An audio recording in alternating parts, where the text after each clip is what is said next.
Chapter 7. Ang Central Lake. Kay ganda. Narinig mo na ba ang Central Lake? At kung gayon, nakakita ka na ba ng sino mang lumalangoy o natutulog doon? Nasaksihan ito ng isang sundalong Sri Lankan sa kanyang ekspedisyon. Si Jamumali, ang dakilang anak ni Brahma, ay madalas na lumangoy sa Central Lake.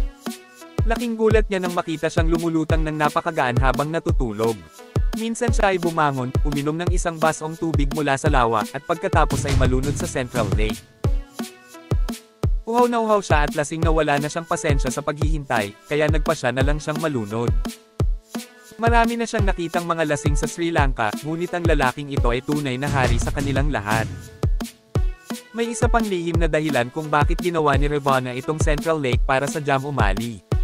Nang siya ay magising, siya ay isang hindi mapakali at makapangyarihang demonyo, mahirap kontrolin. Kailangan niyang panatilihin siyang abala, o lalaban siya at talunin ang kanyang hukbo.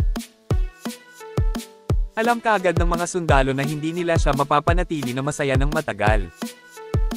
Nagkaroon ng krisis sa Sri Lanka, at tungkulin nilang ipatawag si Jamumali upang malutas ang sitwasyon. Lumangoy ang isang sundalo sa lumalangoy na demonyo at mahinahong ibinuhos ang panlunas sa baso. Pagkatapos, pabalik sa dalampasigan, matyaga niyang hinintay itong magising para makainom siya ng isa pang baso ng alak. Nagising siya ng mas maaga kaysa sa inaasahan at hindi niya namalayang natapos ang buong baso. Sa loob ng ilang segundo, nagsimulang pasiglahin ng antidote ang kanyang mga panloob na organo, at bigla siyang nagising. Nang mapagtantong niloko siya, sinimulan niya itong bugbugin ng marahas. Lumangoy siya sa pampang at natagpuan ang kanyang sarili na nakaharap ng isang grupo ng galit na mga sundalong Sri Lankan.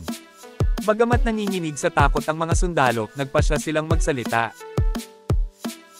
Bago siya salakayin, inilarawan ng isa sa mga sundalo ang sitwasyong pang-emerhensya sa Sri Lanka, na nagsasabing, nag-aalala ang hari. Ang pangyayaring ito ay nagpahinto sa kanya at nagmuni-muni sa kanyang paglalakbay. Napagtanto niya na ang sitwasyon ay mas seryoso kaysa sa naisip niya, at agad siyang pumunta sa palasyo ni Ravana. Bakit mo ako pinalaya sa langit? Sana may magandang dahilan ka, mayabang ngunit makapangyarihan ang boses ni Jamumali. Kinasusuklaman ni Ravana ang tunog ng kanyang boses, ngunit wala siyang pagpipilian kundi magtiis. Alam niya ang lakas ni Jamumali. Walang makakagawa nito tulad niya. Isa siya sa kanila. Isang matinding labanan ang naghihintay sa iyo. Sabi ni Ravana. Sino ang lalabanan mo this time? Si Indra o si Agni? Nasa sabik si Jamumali sa isiping lumaban ng buong tapang. Unggoy. Natatakot na sabi ni Ravana. Ang tanga. Nakatulog na naman ako. Ipadala mo ang munting mandirigma mo para harapin ang nakakainis na unggoy na iyon. Pupunta ako. Ashoka, ang mandirigma ay nawasak. Nang malaman ni Ravana ang pagkawasak ng kanyang minamahal at mahigpit na binabantayang hardin, ang kanyang mukha ay hindi lamang nag-aalala kundi pati na rin ang kawalan ng pag-asa. Hindi siya ordinaryong unggoy. Nasira na niya ang daan-daang mga mandirigma natin. Dapat natin siyang pigilan ngayon. Nagboluntaryo si Jamumali at sumang-ayon sa misyon. Nagpadala si Ravana ng 80,000 mandirigma kasama niya. Noong una, naramdaman ni Jamumali na hindi niya kailangan ng sinuman at ang pagtanggap ng tulong ay isang paglabag sa kanyang dignidad. Gayunpaman, hinimok siya ni Ravana na atubiling sumuko at iyuko ang kanyang ulo. Nang marating ng hukbo ang hangganan ng Ashoka, sinalubong sila ng isang misteryosong tanawin, isang higanteng unggoy na nakaupo sa bubong ng palasyo, kumakain ng prutas. Nang makitang papalapit na ang hukbo, tumayo si Hanuman, ipinatong ang kanyang mga kamay sa kanyang balakang, at nagtanong. Sino ang gustong mamatay ngayon? Ako ay isang lingkod ni Rama. Sino ang nangahas na hamanin ako? Muling sumigaw si Jamumali, o unggoy na handal. Hindi mo ba alam kung nasaan ka? Nasa tirahan ka ng dakilang Ravana. Ang mga Diyos ay nagpuputol ng mga gulay sa kusina. Ang siyam na planeta, na nagtatakda ng kapalaran ng mga karaniwang tao, ay nagtatayo ng mga pundasyon ng trono ni Ravana at sinusunog ito.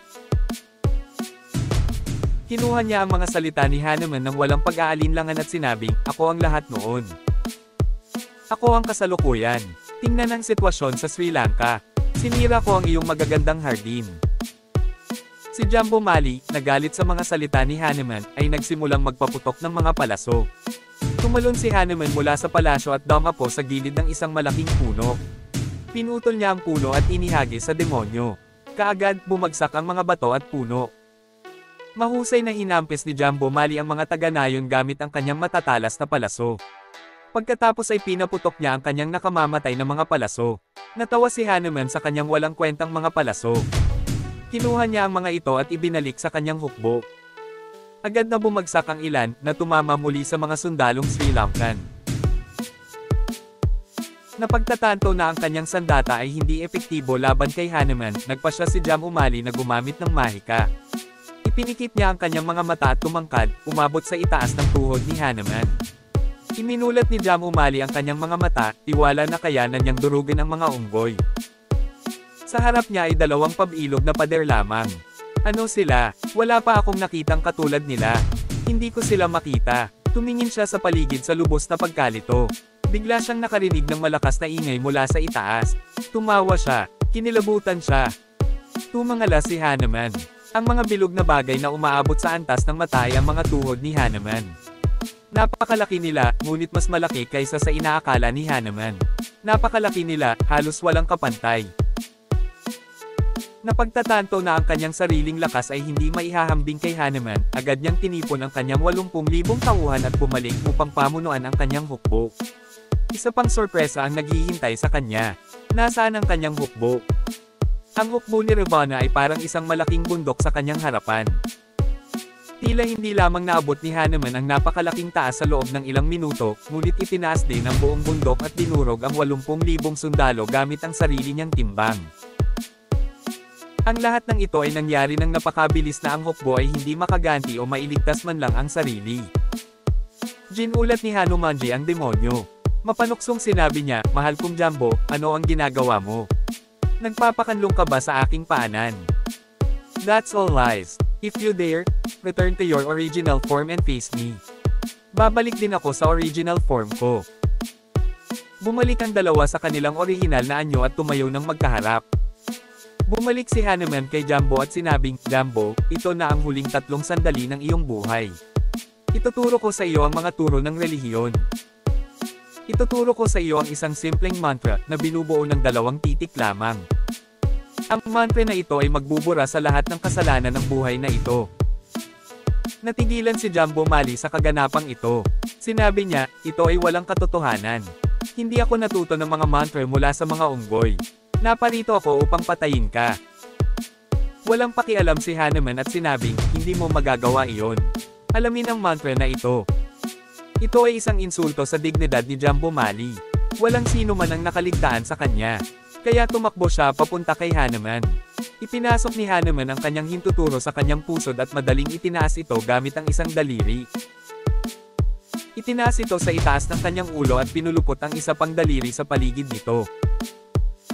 Matapos pilitin si Hanuman na paikutin ng napakabilis, itinulak niya ito sa gilid, na naging sanhi ng paglabas ng lahat ng kanyang panloob na organo sa kanyang bibig, na humantong sa isang brutal na kamatayan. "Rama! Rama! Rama!" sigaw ni Hanuman habang naglalakad. Para sa isang mapagmataas na disipulo, ang paggawa ng pagkakamali ay isang pabigat.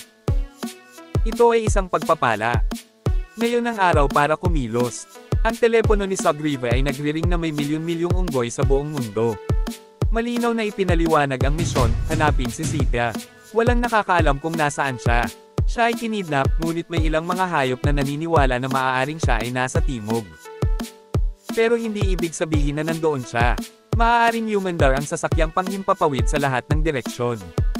Ang paglilid sa timog ay malamang na isang panlilinlang upang linlangan ang hindi mapag-aalinlanganan. Kitang-kita ang excitement sa hukbo ng unggoy. Siya ay hindi lamang bahagi ng isang bagay na kapanapanabik, ngunit nagkaroon din ng pagkakataong maglingkod sa isang mahalagang figurehead tulad ni Prinsipe Surya Rama. Sa maikling panahon, ang bawat unggoy sa hukbo ay napuno ng pagmamahal at paggalang sa kanya. Nang sabihin sa kanila ni Rama na magkikita sila ng personal bago siya umalis, ang kanilang pananabik ay walang hangganan.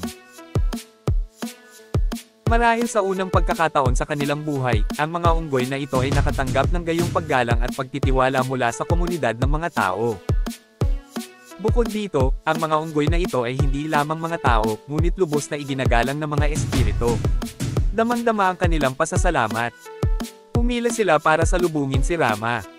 Ang bawat unggoy ay kailangang tumayo ng magkaharap sa isang sandali upang matanggap ang kanyang mga pagpapala at grasya. Bagamat ito ay isang maikling sandali, ito ay isang lubhang kasiya siyang karanasan para sa kanila.